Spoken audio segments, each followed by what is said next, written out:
নমস্কাৰ এনিভাৰ 24 চাই থকাৰ বাবে ধন্যবাদ জনাই শীৰ্ষ দহৰ সৈতে ষ্টুডিঅত মই কিশোৰ বৰুৱা লৈ আহিছো প্ৰথমটো খবৰ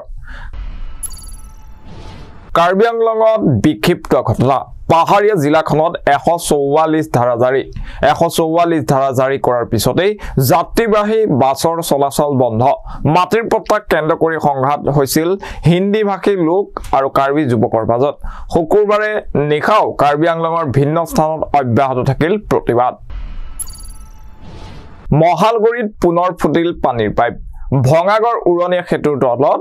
পানী পৰিবাহী পাইপ ফুটি জলমগ্ন সমগ্ৰ অঞ্চল ইয়াৰ পূৰ্বেও কেইবাবাৰো অনুৰূপ ঘটনা সংঘটিত হৈছিল মহানগৰীৰ বিভিন্ন স্থানত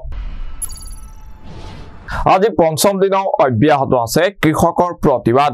হাৰিয়ানাৰ সম্ভু সীমান্তত অব্যাহত আছে কৃষকৰ প্ৰতিবাদকাৰীক দিল্লীত সোমাবলৈ নোৱাৰাকৈ বাধা দি ৰাখিছে আৰক্ষীয়ে দেওবাৰে কেন্দ্ৰৰ সৈতে চতুৰ্থলানি আলোচনাত বহিব প্ৰতিবাদকাৰী কৃষকসকল প্ৰতিবাদ প্ৰত্যাহাৰৰ আহ্বান মন্ত্ৰী অৰ্জুন মুণ্ডা পিয়ুষ গোয়েলৰ লাখ লাখ যান-বাহনৰ গৰাকীৰ বাবে গুৰুত্বপূৰ্ণ খবৰ পৰিবহন বিভাগে বান্ধি দিছে সময় 29 ফেব্ৰুৱাৰীৰ ভিতৰত কৰক এই কাম 1 মাৰ্চৰ পৰা ৰাজপথত চলিব অভিযান চাৰখা 3 আৰু শীঘ্ৰেই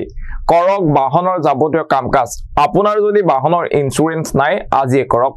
প্ৰদূষণৰ প্ৰমাণপত্ৰ আজিয়ে উলিয়াই লওক অন্যথা ৰাজপথত দেখা মাত্ৰে জব্দ হ'ব আপোনাৰ বাহনখন জব্দ কৰা বাহন ঘূৰাই নাপাব আপুনি মৰিয়নিৰ নিখোজ দুগৰাকী হাইস্কুল শিক্ষান্ত পৰীক্ষাৰ্থী সন্ধানহীন মৰিয়নিৰ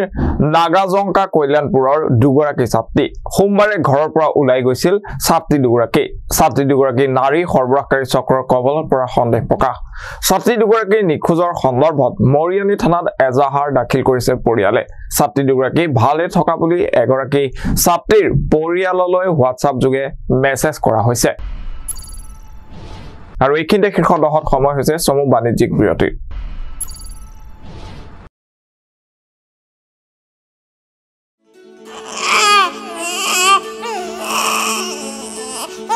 অভিনন্দন আপোনাৰ এজনী ছোৱালী জন্ম হৈছে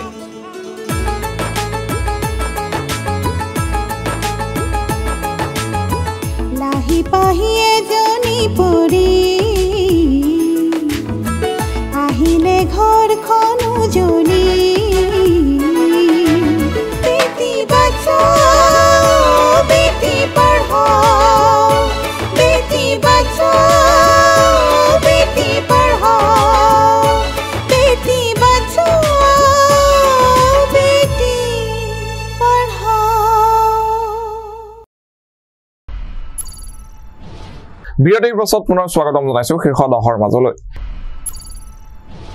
এবাৰ গাৰ্ডম শিৱৰে উঠা এটা ঘটনাই জুকাৰি গ'ল বোকাখাত চহৰ অবৈধ পাপ ঢাকিবলৈ ছট পূজা ঘাটত পেলাই থৈ গ'ল নৱজাতক মৃত অৱস্থাত স্থানীয় লোকে প্ৰত্যক্ষ কৰে নৱজাতকটিক মোনত ভৰাই থোৱা অৱস্থাত উদ্ধাৰ হ'ল নৱজাতকটি এই ঘটনাই এতিয়া সৃষ্টি কৰিছে তীব্ৰ চাঞ্চল্যৰ ভেকুভাৱনলৈ পৰিণত হৈছে নেকি গ্ৰীণ বাছে কমাব পাৰিছেনে মহানগৰীৰ প্ৰদূষণ হ্ৰাসত প্ৰকৃততে বৈদ্যুতিক বাহনৰ অৰিহণা কিমান বিগত বৰ্ষৰ তুলনাত মহানগৰীত বৃদ্ধি পাইছে প্ৰদূষণ দিল্লীৰ পেটেল নগৰত ৰেল দুৰ্ঘটনা জাখিৰা উৰণ সেতুৰ সমীপত বাগৰিল মালবাহী